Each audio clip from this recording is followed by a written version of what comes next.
Hi geniuses, welcome to the channel Science Wizard Pooja Ranjan. This channel is all about the science subject of classes 6, 7th, 8th, 9th and 10th physics and chemistry. If you are new to my channel, you can subscribe to the channel for more science videos. And if you like the explanation, then please press the like button and you can share this video with your friends, family and the classmates. So आज जो chapter हम discuss कर रहे हैं वो है class 8 का chemistry chapter 5 coal and petroleum. So आज हम इस चैप्टर के क्वेश्चन और आंसर्स डिस्कस करेंगे from the living science book. So exercise question answers. Choose the most appropriate answer. Renewable resources need to be conserved because. So जो renewable resources हैं उनको बचाना बहुत जरूरी है. Now the next question arises कि ma'am अगर ये रिन्यूएबल रिसोर्स हैं तो ये तो वापस रिन्यू हो जाएंगे, तो इनको बचाने की क्या जरूरत है. सो यहाँ पे कुछ कारण दिए गए हैं, आपको सेलेक्ट करना है which one is the correct reason. We are using them faster than they are replenishing by nature. So आप उनको बहुत जल्दी यूज कर रहे हो इससे पहले कि वो नेचर के द्वारा रिप्लेनिश किए जा सकें. जैसे कि आपने सुना होगा कि जो ऑक्सीजन है वो धीरे धीरे करके कम होता जा रहा है और हो सकता है कि in future we have to use the oxygen cylinders. Okay, so in the same way जो फ्रेश वाटर है वो भी धीरे धीरे करके कम होता जा रहा है, ठीक है, उसका लेवल. सो जिसके कारण कि जो पानी है उसकी बहुत कमी होती जा रही है. Second, they are slowly disappearing from the earth. वो धीरे धीरे करके इस धरती पे से खत्म होते जा रहे हैं. रिन्यूएबल रिसोर्सेज हो गए जैसे आपका ग्राउंड वाटर लेवल है, ठीक है, जब बारिश होती है तो बारिश का पानी जमीन के अंदर जाता है और वो वापस से रिन्यू हो जाता है ग्राउंड वाटर लेवल. सिमिलरली जो ऑक्सीजन होता है आपके एटमॉस्फेयर में, वो प्लांट्स जो होते हैं कार्बन डाइऑक्साइड कंज्यूम करके ऑक्सीजन को रिलीज करते हैं इनटू द एटमॉस्फेयर, जिसके कारण जो ऑक्सीजन है वो वापस रिन्यू हो जाता है. बट इस प्रोसेस को होने में टाइम लगता है और अगर आप बहुत ज्यादा यूज कर रहे हैं या फिर अगर हम प्लांट्स को कट करते जा रहे हैं तो जो कार्बन डाइऑक्साइड का लेवल है वो इंक्रीज होता जाएगा, क्योंकि वो तो अब यूज नहीं कर पा रहे हैं प्लांट्स. ओके, और ना ही वहां पर जो फोटोसिंथेसिस प्रोसेस है वो हो पा रहा है और ऑक्सीजन फॉर्म हो पा रहा है. Next, if you over use them the nature will stop replacing them. तो किसी भी चीज का बहुत ज्यादा ओवर यूज करते हो तो धीरे धीरे करके वो खत्म होने लगती है. So all of these, it is an important fraction of petroleum. ये एक इंपॉर्टेंट फ्रैक्शन है पेट्रोलियम का, मतलब जब फ्रैक्शनल डिस्टिलेशन करते हैं पेट्रोलियम का, सो उसमें से एक फ्रैक्शन में आपको ये मिलता है.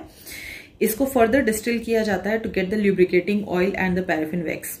ठीक है, तो वो कौन सा ऐसा कंपाउंड है जो कि आपको मिलता है ड्यूरिंग द फ्रैक्शनल डिस्टिलेशन, जिसको फर्दर डिस्टिल करके आपको ल्यूब्रिकेटिंग ऑयल और पैराफिन वैक्स मिलता है. So as you can see in this table, यहाँ पे जो फ्रैक्शन है उसमें आपको मिलता है रेसिड्यू. इसका बॉइलिंग पॉइंट जो होता है ओवर 370 डिग्री सेल्सियस होता है और इसमें नंबर ऑफ कार्बन एटम सबसे ज्यादा होते हैं. That's why it has the highest boiling point.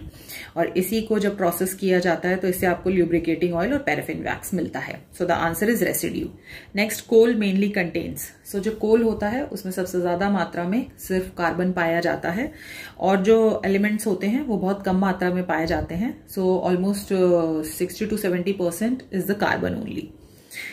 Next, which of the following is regarded as the best variety of coal. So हमने देखा था कि जो कोल फॉर्मेशन होता है जब लिविंग ऑर्गेनिजम्स जो होते हैं वो under high pressure and high temperature जब धरती के नीचे दबते हैं, ठीक है, कंप्रेस होते हैं, तो वहां पे they convert into the coal.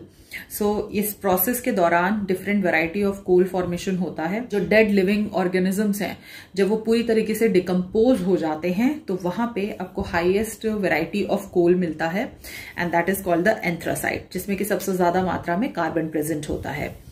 Next, which of the following is the non polluting fuel for the vehicle.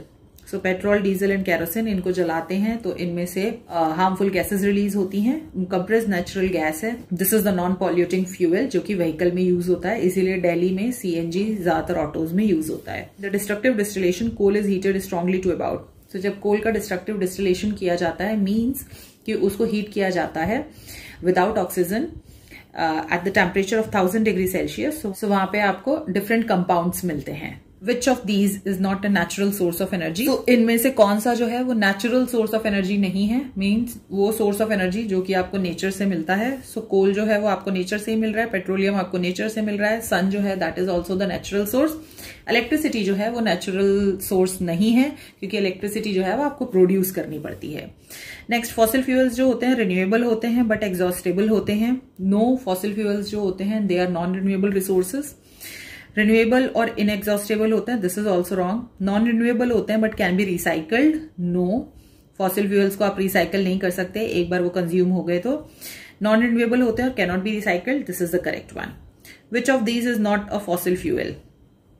सो जो CNG है that is a compressed natural gas, so natural gas is a fossil fuel. LPG जो है वो liquefied petroleum gas है, so as it is a petroleum gas, so this is also a fossil fuel obtained from the petroleum. The petrol is also obtained from the petroleum. Hydrogen is a gas which is present in the atmosphere, so this is not obtained from the fossil fuel, so hydrogen is the correct answer. Which of these is obtained by the destructive distillation of coal? So LPG, CNG और methane जो होते हैं ये आपको मिलते हैं from the petroleum, but जो आपका कोल गैस है ये आपको मिलता है due to the destructive when you do the destructive distillation of coal. Next, very short answer questions. You have to give the answers in one word. Are the natural resources living, non living और both? So जो natural resources होते हैं दोनों होते हैं, living और non living. Living में हो जाएंगे प्लांट्स, एनिमल्स और डिफरेंट माइक्रो ऑर्गेनिजम्स, और जो नॉन लिविंग है उसमें हो जाएगा सन की एनर्जी जो है, सॉइल है, वाटर है, एयर है. Next, petroleum is the renewable resource as it is naturally renewed in a million years. Saying that the petroleum is a renewable resource as it is naturally renewed in the million years. So जो petroleum है वो renewable resource नहीं है. Petroleum जो होता है that is the non-renewable resource. Okay? So अगर यहाँ non-renewable resource लिखा होता तो it is true, but since the petroleum is a renewable resource, okay, so this is false. Okay क्योंकि जो रिन्यूएबल रिसोर्स हैं वो मिलियन ऑफ ईयर्स में रिन्यू नहीं होते हैं, वो जल्दी ही रिन्यू हो जाते हैं. So that's why the answer is false. The process of conversion of wood into coal, so इस प्रोसेस को क्या कहते हैं? कार्बोनाइजेशन. ओके क्योंकि जो वुड है वो जब कोल में कन्वर्ट होता है, तो मैंने अभी बताया कोल में सबसे ज्यादा मात्रा में कार्बन प्रेजेंट होता है, that's why we call this process of carbonisation. Next, dash is a variety of coal with a maximum carbon content. So मैंने आपको बताया कि सबसे अच्छी क्वालिटी ऑफ कोल जो होता है that is the anthracite which is having the maximum carbon content. जो पेट्रोलियम और नेचुरल गैस हैं वो बनते हैं दोनों ही from the dead remains of the living organisms. In the fractional distillation hydrocarbon with the highest boiling point condenses first. Okay so this is very very important. Generally हमारे दिमाग में ये आता है कि जो हाइड्रोकार्बन है with the lowest boiling point will condense first. No, it doesn't happen, क्योंकि जब फ्रैक्शनल डिस्टिलेशन प्रोसेस करते हैं तो सबसे पहले जो आपका हाइड्रोकार्बन होता है जो कि बिल्कुल पास होता है फर्नेस के, सबसे पहले कंडेंसेशन प्रोसेस यहां होता है. और क्योंकि फर्नेस का टेम्परेचर 400 डिग्री सेल्सियस है तो यहाँ का टेम्परेचर भी 400 डिग्री सेल्सियस होता है. तो इसीलिए सबसे पहला जो हाइड्रोकार्बन जो कि कंडेंस होता है that is the of the highest boiling point. So the hydrocarbon with the highest boiling point condenses first. Name the two fuels obtained from the petroleum. Which one used as a domestic fuel? Petroleum से आपको LPG मिलता है, liquefied petroleum gas. इसके अलावा आपको kerosene भी मिलता है, इसके अलावा पेट्रोल भी मिलता है, डीजल भी मिलता है. बट वो पूछ रहा है इसमें से कौन सा एज अ डोमेस्टिक पर्पस आप यूज कर सकते हैं. सो जनरली आजकल जो घरों में यूज होता है as a domestic purpose mostly that is the LPG होता है, और केरोसिन यूज करते हैं. Which fuel is used in airplanes? So jet airplanes में kerosene use होता है. Name one non-polluting fuel for the vehicle. So compressed natural gas CNG. Delhi में इसका बहुत यूज होता है. Which is the color of the crude oil pumped out from a well? So जो crude oil निकलता है जो कि रॉ ऑयल होता है, so वो क्रूड ऑयल का कलर क्या होता है? So एक्चुअली उसको ब्लैक गोल्ड कहते हैं क्योंकि वो बहुत प्रीशियस होता है, बहुत महंगा होता है. So that's why its color is black. Which petroleum product is used for the surfacing the roads? So पहले के टाइम में यूज किया जाता था कोल तार, but now the bitumen is used. Name the petroleum product which is used to manufacture the candles, Vaseline, grease and polish. So the answer is the paraffin wax. Paraffin wax use होता है. Which is the ultimate source of the energy of fossil fuel? सो जो भी fossil fuel है उनका ultimate source of energy क्या है? तो pretty obvious है, सन है. क्योंकि अगर सन नहीं होगा तो कोई भी ऑर्गेनिज्म जिंदा नहीं रह सकता धरती पर.